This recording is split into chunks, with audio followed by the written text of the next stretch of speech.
کہ حضرت سعد رضی اللہ تبارک و تعالیٰ بڑے پکے رنگ کے صحابی تھے، لیکن آپ کے رنگ کو دیکھتے ہوئے آپ کو اسود اسود کہا جانے لگا۔ اسود کا مطلب ہوتا ہے کالا۔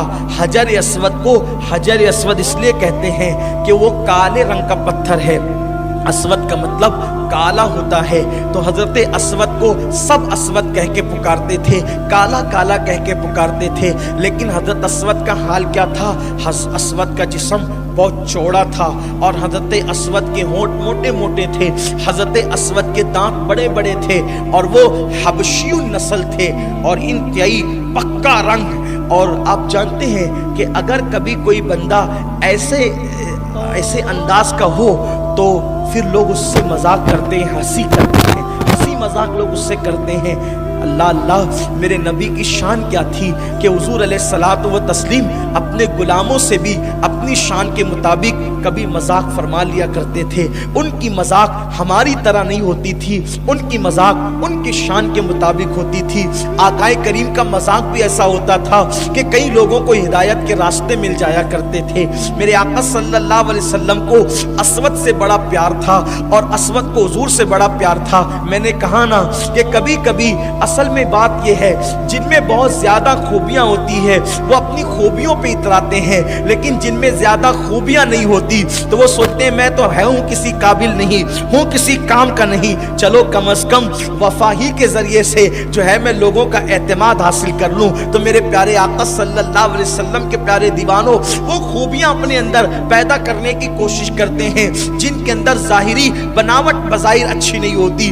حالانکہ کوئی انسان ایسا نہیں جو بدصورت ہو، انسان ہو کر کوئی بدصورت ہو ہی نہیں سکتا، اس لیے کہ جب اللہ نے کہہ دیا لقد خلقنا الانسان فی احسن تقویم، کہ ہم نے انسان کو اچھی صورت پر پیدا فرمایا، ہم نے انسان کو سب سے خوبصورت پیدا کیا۔ جو انسان ہوگا، انسان جو ہوگا، انسان ہوگا وہ کبھی بدصورت نہیں ہو سکتا، یہ خاص بات۔ اگر آپ کسی انسان کو بدصورت کہتے ہیں تو گویا کہ آپ اللہ تبارک و تعالیٰ کی تخلیق کو گالی دیتے ہیں، آپ اللہ کی تخلیق کو گالی دیتے ہیں۔ انسان کوئی بدصورت نہیں ہو سکتا، رنگ کیسا ہو، شکل کیسی ہو، وہ خوبصورت ہے کیونکہ اللہ نے اس کو خوبصورت کہا۔ تو حضرت اسود سے حضور بڑی مذاق فرماتے تھے۔ ایک دن حضور علیہ السلام دوپہر کے وقت اپنے کاشان اقدس میں موجود تھے اور حضرت اسود جو ہے اللہ کے حبیب صلی اللہ علیہ وسلم کی بارگاہ میں حاضر ہوئے۔ جب بارگاہ رسالت میں اسود حاضر ہوئے، حضور نے ان کو اکیلے دیکھ کر چاہا کہ ہر مرتبہ کی طرح اس مرتبہ بھی ان کے ساتھ دل لگی فرمائے، مذاق فرمائے۔ تو سرکار نے فرمایا او اسود، اتنا بڑا ہو گیا ہے تو شادی کیوں نہیں کرتا؟ جب میرے سرکار نے کہا نا اتنا بڑا ہو گیا تو شادی کیوں نہیں کرتا، حضور نے ہنستے ہوئے کہہ دیا، اور حضرت اسود نے اس کو سیریس لے لیا، کیونکہ کبھی کبھی لوگ مذاق کو سیریس لے لیتے ہیں، اور ایسا ہی ہو گیا اس وقت، مذاق انہوں نے سیریس لے لی، آنکھ میں آنسو آ گئے۔ میرے سرکار کی شان یہ تھی کہ حضور کسی کی آنکھوں میں آنسو دیکھ نہیں سکتے تھے۔ سرکار علیہ الصلوۃ والتسلیم نے کہا کیوں روتا ہے؟ تو اسود نے کہا آقا آپ کہتے ہیں اتنا بڑا ہو گیا شادی کیوں نہیں کرتا؟ یا رسول اللہ، مجھ جیسے پکے رنگ کے آدمی کو اپنی بیٹی کون دے گا؟ یہاں کے لوگ تو بڑے خوبصورت ہے، انصار مدینہ تو حسین و جمیل، آقا کون مجھے بیٹی دے گا؟ بس اتنا کہنا تھا۔ حضور کی بارگاہ میں کوئی اپنی عرضی لائے، اللہ کی عزت کی قسم، حضور کی بارگاہ میں آیا ہوا سوال کبھی رد نہیں ہوتا۔ میری مائیں اور بہنیں توجہ سے سنیں، آپ بھی سنیں۔ جیسے ہی اسود نے کہا حضور مدینے والے تو بڑے خوبصورت لوگ ہیں، مجھے کون اپنی بیٹی دے گا؟ دریائے کرم جوش میں آیا اور مدینہ منورہ میں جو سب سے خوبصورت گھرانہ تھا، حضور علیہ السلام نے فرمایا جا اور جا کر کے ان سے کہنا کہ میں نے یہ رشتہ لے کر کے بھیجا ہے، وہ اپنی بیٹی کا رشتہ تیرے ساتھ طے کر دیں، اور وہ جب طے کر دے تو میرے پاس آنا، میں خود چل کر تیرا نکاح پڑھاؤں گا۔ قربان جائے، کریم آقا نے یہ بات کہہ تو دی، اسود کی ہمت نہیں ہو رہی تھی، حضور ان کے یہاں وہ تو بہت خوبصورت ہے۔ سرکار فرماتے ہیں جا اور ان سے میرا نام کہنا، دوپہر کا وقت تھا، مدینہ منورہ کی چلچلاتی ہوئی دھوپ تھی، کھجور پکنے کا موسم تھا۔ این دوپہر کے ٹائم میں اس وقت تو کوئی کسی کے یہاں جاتا نہیں تھا، کیونکہ کے لوگ تہجد گزار تھے، ان کی راتیں مصلی پر گزرا کرتی تھی۔ آپ جانتے ہیں آج میرے ساتھی کہہ رہے تھے لوگ تاخیر سے آئے ہیں یا لوگ نہیں آئے ہیں اتنے جتنے آتے ہیں۔ میں نے کہا رات عبادت کی اس لیے ابھی تھکے ہوں گے، حالانکہ صحابہ کی ہر رات شب برات تھی، صحابہ کی ہر رات شب برات تھی، وہ عبادت پوری پوری رات کرتے تھے۔ تو دوپہر کے وقت وہ آرام کرتے تھے، دوپہر کے وقت کوئی کسی کے گھر نہیں جاتا تھا، اگر دوپہر کے وقت کوئی کسی کے گھر جاتا تو اس کیفیت میں جاتا جب کوئی بہت ارجنٹ کام آ جاتا یا کوئی حادثہ ہو جاتا۔ حضرت اسود گئے، دروازے پہ دستک دی، اندر سے آواز آئی کون؟ باہر سے کہا اسود۔ جیسے ہی سنا اسود تو دروازہ کھولا۔ اب چونکہ دروازہ کھولنے کے لیے اس گھر کے ذمہ دار آگے بڑھے تو ایک لوتی بیٹی تھی، بڑی خوبصورت تھی، حسن و جمال میں یکتا تھی، اللہ اللہ، باپ سے بڑا پیار تھا، بیٹیوں کو باپ سے بڑی محبت ہوتی ہے۔ عین دوپہر کے وقت اسود کے آنے کی اطلاع جب باپ کی زبانی سنی تو باپ کے پیچھے دبے قدموں سے چلنے لگی اور باپ کی اوٹ میں کھڑی ہو گئی کہ آخر کوئی حادثہ تو نہیں ہوا۔ دروازہ کھولا گیا۔ حدیث پاک کا مفہوم ہے، تاریخی واقعے کو اپنے الفاظ کے جامع میں پیش کرنا ہوں۔ جس طریقے سے حضرت اسود کی آمد پہ دروازہ کھلا، صاحب خانہ نے پوچھا اسود سب خیر تو ہے اتنے دوپہر اور چلچلاتی دھوپ میں اس وقت؟ تو انہوں نے کہا مجھے اللہ کے رسول نے بھیجا ہے۔ کہا ہاں اسود کہو بات کیا ہے؟ کہا اللہ کے رسول نے بھیجا ہے۔ ہاں اسود حضور نے بھیجا ہے، بات کیا ہے؟ اللہ کے رسول نے بھیجا ہے۔ ہاں اللہ کے رسول نے بھیجا ہے، کوئی بات؟ رشتہ۔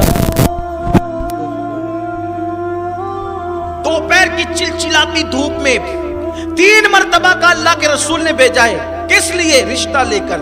صاحب خانہ سمجھے حضور نے اپنے لیے رشتہ مانگا ہے، کیا خوشی ہوگی؟ میری بیٹی ام المومنین بن جائے گی، میری بیٹی حضور کی بیوی بن جائے گی، خوشی کی انتہا نہ رہی ہی۔ لیکن جب وضاحت چاہیے کس کے لیے؟ میرے لیے۔ کیا بجلی گری ہوگی؟ اس واقعے کو اپنے ذہن میں رکھیں۔ اور ایک طرف ایک آدمی ہے جس کی 4 سائزنگ ہے، 200 لوم کے 50 کارخانے ہیں، اس کے یہاں کوئی بندہ گھر کے برتن دھلتا ہے اور سیٹانی اس گھر کی کار میں بیٹھ کر کے کسی کے گھر جائے، بڑے گھرانے میں، اور کہے میں رشتہ لے کر کے آئی ہوں۔ بولو اس وقت اس گھر والوں کی خوشی کی کیفیت کیا ہوگی؟ ہماری بیٹی کو اتنے بڑے گھر سے رشتہ آیا۔ لیکن اگر گھر کا کوئی فرد پوچھے کس کے لیے؟ سیٹانی صاحبہ، کہو ہمارے یہاں جو برتن دھلتا ہے اس کے لیے۔ بولو ان کی کیفیت کیا ہوگی؟ 1 سیکنڈ میں خوشی، اور اس کے فوراً بعد بجلی کیسے گرے گی ان پہ، بلا تمثیل، ملانے کے لیے نہیں، صرف سمجھانے کے لیے۔ ادھر کا حضور نے بھیجا، حضور نے تو بھیجا تھا، ہمت نہیں ہو رہی تھی میرے لیے رشتہ۔ 3 مرتبہ کا حضور نے بھیجا، حضور نے بھیجا، حضور نے بھیجا۔ جب کہا کس لیے؟ رشتے کے لیے۔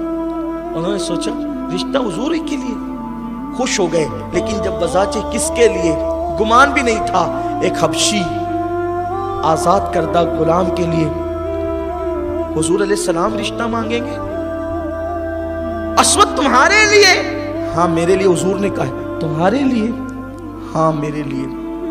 اب اس صحابی کے لیے 2 چیزیں تھیں، بیٹی کو مطمئن کیسے کریں کہ ایک پکے رنگ کے حبشی آزاد غلام، آزاد کردہ غلام، ایک حبشی غلام جو آزاد کر دیے گئے ہیں، ان کے ساتھ اپنی حسین و جمیل بیٹی، وہ بھی مدینہ منورہ کی حسین بیٹی، اس کے ساتھ بیاہ کر دیں۔ بیٹی کو کیسے منائیں گے؟ کس طریقے سے بیٹی کو مطمئن کریں گے؟ بیٹی کو اطمینان کیسے ہوگا؟ ایک طرف بیٹی کا مستقبل ہے، اور اگر نہ کہہ دیتے ہیں تو ایمان چلا جاتا ہے۔ حضور کی بات کا انکار کرنا کفر ہے، حضور کی بات کا انکار کفر ہے۔ ایک طرف بیٹی کا مستقبل ہے، ایک طرف ایمان کا معاملہ ہے، کیا کریں؟ وہ صحابی فیصلہ نہیں کر پا رہے تھے، لیکن تاریخ کے سنہری حرفوں کے ساتھ یہ بات اسلامی تاریخ میں لکھی ہوئی ہے۔